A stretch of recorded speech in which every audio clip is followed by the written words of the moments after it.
મિત્રો પીએમ કિસાન official YouTube ચેનલની અંદર આપ સૌ મિત્રોનું સ્વાગત છે।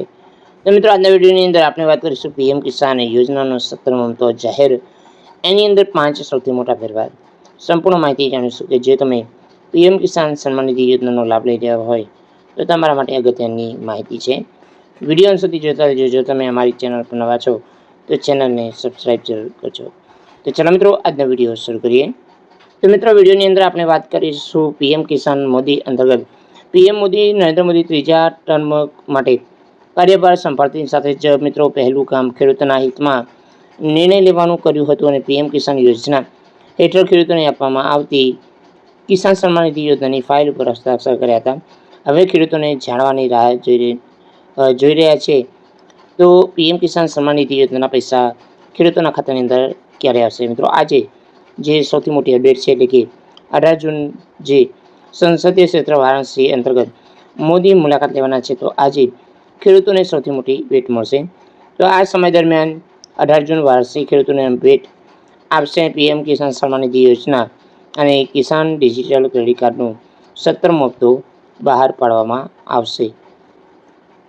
તો મિત્રો વધુમાં જાણીએ કે પીએમ કિસાન યોજના આર્થિક મદદ પૂરી પાડવામાં ચલાવવામાં આવી રહી છે।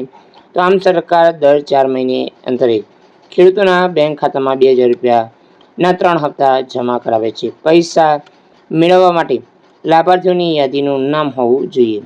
તો આ વર્ષ ફેબ્રુઆરીના કિસાન સન્માન નિધિ યોજનાનો 16મો હપ્તો બહાર પાડવામાં આવ્યો હતો, જેથી હવે ખેડૂતોને 17મા હપ્તાની રાહ જોઈ રહ્યા છે। તો તમારા રાહ વ્યર્થ ન થાય તે ખાતરી કરવા માટે અગાઉની તપાસ કરી લો અને તમારું નામ પીએમ કિસાન સન્માન નિધિ યોજનાની યાદીમાં સામેલ છે કે નહીં, કારણ કે કેટલીકવાર કેટલીક ભૂલોને કારણે તમારું નામ લાભાર્થીની યાદીમાં હટાવી શકાય। જો તમારું નામ યાદીમાં ન હોય તો સન્માન નિધિ યોજનાના પૈસા અટકી શકે છે। તો મિત્રો વધુમાં છે કે 5 સૌથી મોટા ફેરફાર। તો મિત્રો આ કારણોને લીધે લાભાર્થીની યાદીનું નામ દૂર કરી શકાય છે।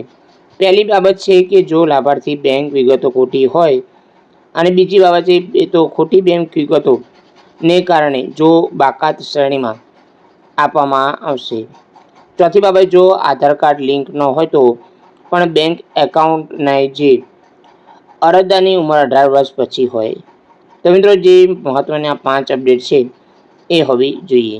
તો મિત્રો બેંકની અંદર ખોટી માહિતી ના હોવી જોઈએ, વિગતો ના હોવી જોઈએ, એ કારણોસર મિત્રો તમારું નામ બાકાત થાય છે। અને મિત્રો આધાર કાર્ડ લિંક હોવું જરૂરી છે, અને મિત્રો અરજદારની ઉંમર 18 વર્ષ થયેલી હોવી જોઈએ। તો આટલી જે 5 મહત્ત્વની બાબતો છે એ અંતર્ગત ફેરફાર કરવામાં આવ્યો છે। તો જય હિન્દ મિત્રો, વંદે માતરમ, જય ગરવી ગુજરાત।